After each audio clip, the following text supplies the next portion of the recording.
1971, the Perron family moved into a charming, old house in Harrisville. Little did they know, they were not alone. The happenings in this seemingly unextraordinary home would forever change the Perrons' lives. Over the next 9 years, the family learned there is no veil between the physical and supernatural world as doors slammed, beds shook and apparitions wandered by. From time to time, they were even physically harmed by spirits who wanted to make themselves known. We have a respect for the spirits. We live with them. It was their house first, said Andrea Perron, who has written 2 books about the hauntings her family experienced entitled House of Darkness, House of Light. Volume 3 is in the works. The Perron story, along with the findings of well-known paranormal investigators Ed and Lorraine Warren who investigated the home in the 1970s, got the attention of Hollywood. 42 years after the Perrons stepped into the Harrisville home, The Conjuring hit theaters and was credited by many critics as one of the scariest movies of 2013. The film, directed by James Wan, follows the Warrens, who assist the Perrons as they experience disturbing events in their home. I think it's an informative film. It's beautifully done, but there's just so much more story to tell, Perron said. To this day, there are many things that went on in that home that Perron will not discuss, but she will share much of her family's ghostly tale October 24th at 7 p.m. at the Media Presentation Theater in the New England Institute of Technology Library, 1 New England Tech Boulevard.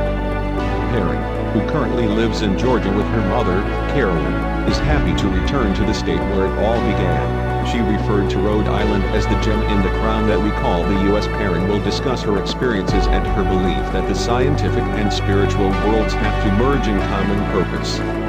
There is a scientific explanation to what happened, she said. We simply haven't discovered it yet. The Conjuring is not based on Perron's 2 books, but rather from the stories both Perron and Lorraine Warren shared with New Line Cinema. Her books, however, are full chronicles of the events that occurred.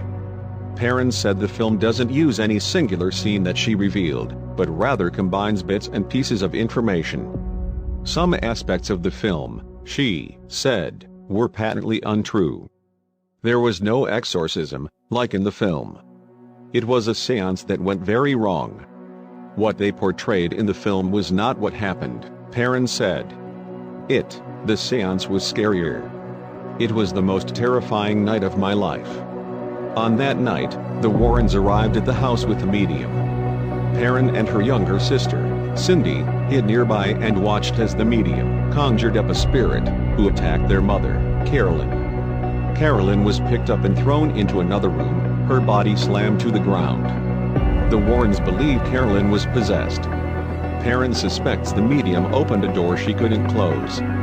Her mother, she said, most likely had a concussion from the incident, and took a long time to come out of the condition she was in. She was utterly drained and in pain.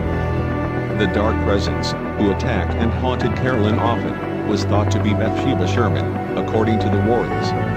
Bathsheba lived in the home in the early 1800s and was charged with manslaughter of a baby. The charges were dropped, but rumors spread that she killed the child for a satanic sacrifice. The Warrens were convinced she haunted and cursed anyone who lived in the house for control of the household. According to Perron, the family researched the history of the home and found at least a dozen people who killed themselves or had a tragic death in the house or on the property. After the seance, there were no more major supernatural experiences in the home, and the Perrons lived pretty happily most of the time in the house until they moved out in 1980, Perron said. But Bathsheba wasn't the only spirit to reside in the house. Several benevolent spirits materialized as well. Some spirits would act up and make loud noises for attention when guests were around. A father, son, and dog would appear at the top of the staircase and stare at a wall, like it was a window, never making eye contact with the Perrons. April Perron, the youngest daughter, made a friend with a spirit in her closet named Oliver Richardson. He was her secret friend, and she did not tell the Warrens about him in fear that he may disappear. For the most part, we did get used to it, Perron said of the spirit presence. Perron said she even caught sight of a spirit who was a spitting image of herself as an old woman dressed in 17th century attire, It means we can seriously consider reincarnation or living in multiple dimensions, she said. Another time, Carolyn spotted two men seated in the dining room. One man recognized her presence, got the other man's attention and pointed toward Carolyn. To them, she was the ghost, Perrin said. I always considered the house a portal, but not only a portal to the past but to the future. It took 30 years for Perrin to sit down and share her family story. The book writing process and movie release have been an emotional upheaval for her family, as they found it hard to relive each moment.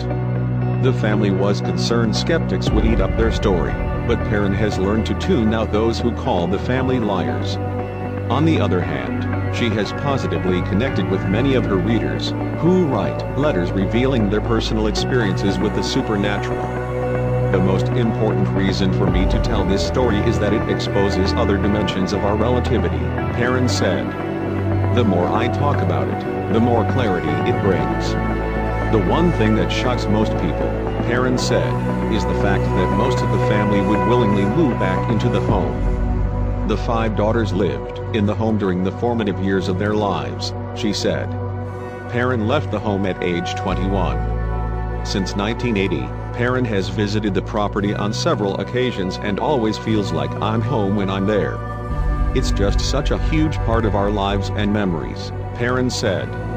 My mother once said, we left the farm, but it will never leave us.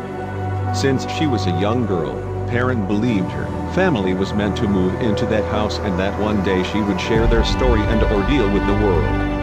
It's not really about whether or not they exist. It's how we perceive them, Perrin said of the spirits. The experience taught me about life, death and